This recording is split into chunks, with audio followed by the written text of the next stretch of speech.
Hi, I'm Beth with the University of Florida Escambia County Extension, and if homeowners need a really easy herb to grow, mint really fits that bill for our garden.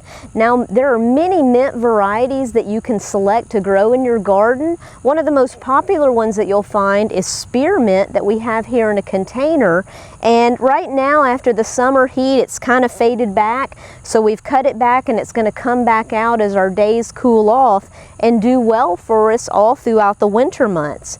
Now there's lots of mints that you can choose, lots of different varieties and flavors like apple mint, which is a beautiful variegated leaf that you can get, or even chocolate mint, which is always a favorite with the kids when we plant that one.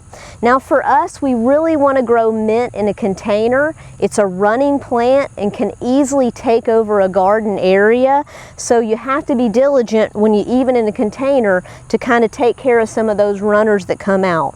Mints do need good fertile soil, and they do like some moisture during the growing season, and also in the middle of summer they like a little bit of breaks from some of our afternoon sun. But other than that, they're very easy to grow.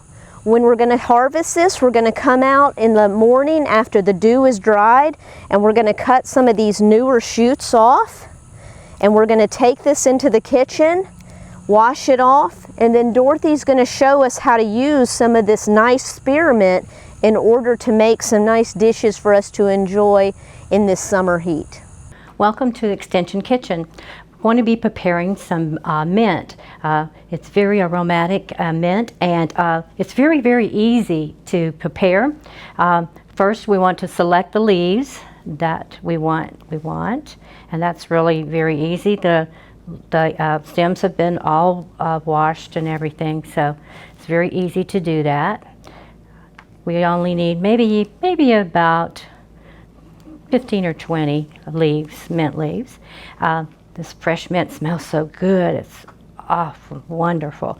Going to stack them on top of each other and make a roll. That's called a chiffonade. Okay, and then we're going to just take our knife and slice into the roll, and these leaves can be added to a tea. They could be added to a pastry, and we could add it to a casserole.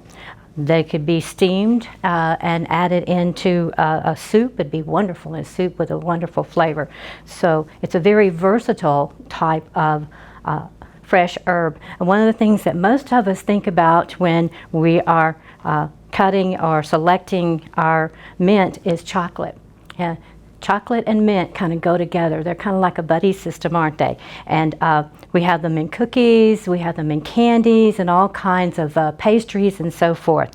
So it's very famous also in the South for one particular drink that's been around, a beverage that's been around for a number of years. So that's our wonderful fresh herb mint, chopped and ready to put into our dish or our beverage.